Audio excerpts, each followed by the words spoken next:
ela xinga, perde a paciência rápido, vota lá no sim ou no não, pode aproveitar o pessoal da live e dar suas explicações. Tem muita gente falando que o motorista em Curitiba não dá seta, se chover piora, o pessoal tá comentando lá.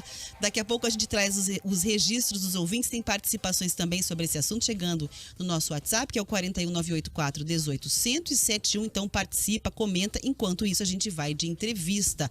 E o assunto é esse, é a paciência no trânsito, que parece estar em falta aí nos últimos tempos, né? A gente recebeu uma mensagem de um ouvinte aqui na Jovem Pan News Curitiba, foi ontem inclusive, que ele mandou na segunda-feira, fazendo um longo desabafo sobre como está complicado circular nas ruas da capital. Então na mensagem um ouvinte reclamou da falta de gentileza, de cuidado, não só de motoristas, tá? Motociclistas, pedestres, ciclistas. E aí sobre esse assunto, o RIC Notícias Dia Curitiba conversa agora com a chefe do setor de Psicologia do Detran do Paraná, Karine Coas. Karine, bom dia, muito obrigada pela tua entrevista. E eu já começo perguntando de fato, se os motoristas aqui na capital estão mesmo ficando com menos paciência e com mais agressividade diante dos desentendimentos corriqueiros ali, né, na direção. Bom dia a todos. Pois é, essas cenas de intolerância cada vez mais frequentes, elas têm expondo, né, um adoecimento social nosso preocupante, ainda mais com a pandemia e todos os problemas que cada um carrega com si no dia a dia no trânsito, né, parece que expõe um despreparo nosso para uma vida em comum, né, dividindo o espaço em um coletivo.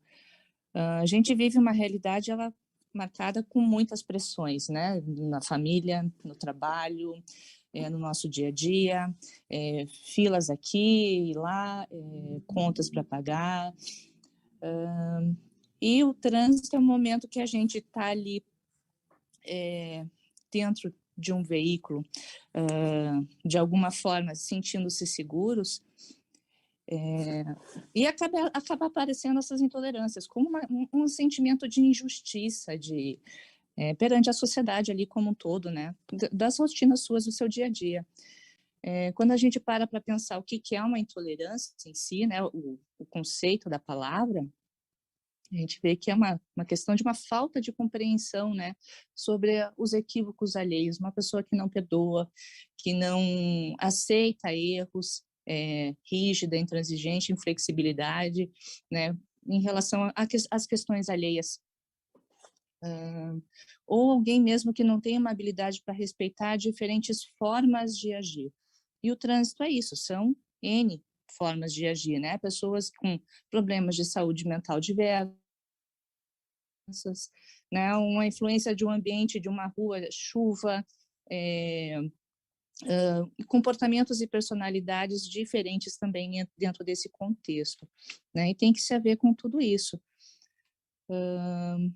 Então é importante, né, que dentro dessa rotina, desse dia a dia, a gente pare para pensar realmente quem que não erra, né? Como já foi dito aí antes, né? Todo mundo erra. Quem que não tem um lapso de um descuido, né, uma inabilidade ali no trânsito, por uma questão de pressa, uma dificuldade, às vezes, rápida ali de uma reação que você tomou, né, que poderia ter ido, uma desatenção.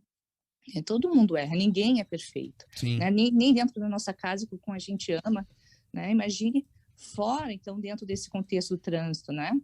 É isso. Agora, Karine, se a gente tem esses traços de personalidade completamente fora do padrão aí dentro do transporte de uma maneira geral, do trânsito de uma maneira geral, o psicotécnico que a gente faz lá toda vez que faz a prova do Detran, ele consegue mesmo identificar que alguns motoristas não têm essa condição mental, não têm essa condição psíquica de estar a um volante? Chega a esse ponto o teste psicotécnico de fazer a identificação? Com certeza. Então, esse teste psicotécnico, hoje, a gente chama ele de uma avaliação psicológica porque ele é muito maior.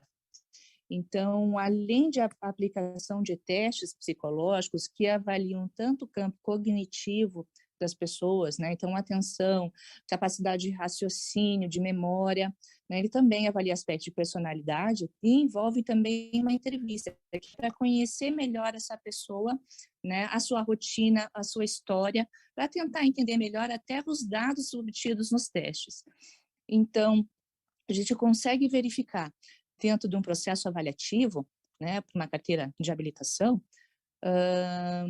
como está a atenção dessa pessoa, né? Qual é o nível de atenção que ela apresenta? Se tem algum déficit, algum comprometimento que merece, né, então, um tratamento, ou uma maior estimulação, que muitas vezes a gente não faz uso dessas habilidades todas no dia a dia, dependendo da função que você executa no seu trabalho, né, talvez um tipo de atenção que é importante para o ato de dirigir, né, não é algo que você desempenha, então é importante esse estímulo também.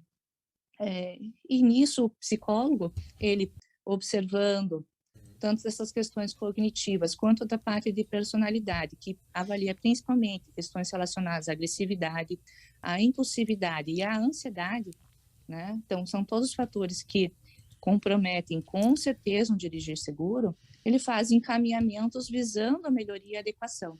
Pois é, mas ainda assim a gente vê no trânsito os mesmos motoristas que tiveram a carteira de habilitação concedida protagonizando algumas vezes no extremo, né, cenas bastante agressivas. E é muito comum você ouvir realmente o motorista do lado baixar o vidro, falar um palavrão, né, de repente por algum desentendimento no trânsito que podia ser resolvido com desculpa, tudo bem, sai pra lá, a pessoa xinga e vai perseguindo o outro, dando luz, né, você vai andando quadras, a pessoa vem atrás de você como se fosse, sei lá, te dar uma batida na traseira e tudo mais. E a gente ouviu a tua explicação, obviamente, falando que a gente está estressado todo dia, que o carro traz como se fosse uma armadura, né? A gente se sente muito protegido ali, de repente, para poder expor esse lado um pouco mais agressivo. Tô falando de uma maneira geral aqui, para quem, obviamente, se comporta dessa forma. Então, a minha pergunta é o seguinte: e o que faz para mudar a consciência do motorista que tende a ter esse tipo de comportamento? Ficar dando luz alta em cima do outro, não consegue entender que o outro simplesmente errou e tudo bem? O que faz para mudar esse comportamento? Bom, voltando ali dentro da questão da psicologia, dentro das avaliações que são realizadas, elas só são feitas hoje para quem é primeira habilitação e para quem trabalha como motorista profissional. Então, boa parte da sociedade, aqueles que só renovam, não passam por essa avaliação, não tem esse olhar do psicólogo que poderia também auxiliar nessa rotina do dia a dia no trânsito, né? E uma atitude, né, para os demais, que pode facilitar e ajudar também a ter um trânsito, digamos assim, que promova um maior bem-estar a todos os envolvidos, seriam ter o foco de que pequenas atitudes individuais no seu dia a dia ali, eles vão promover um trânsito mais seguro. Porque quando a gente pensa, por exemplo, que só o psicólogo ele pode salvar vidas ali, né?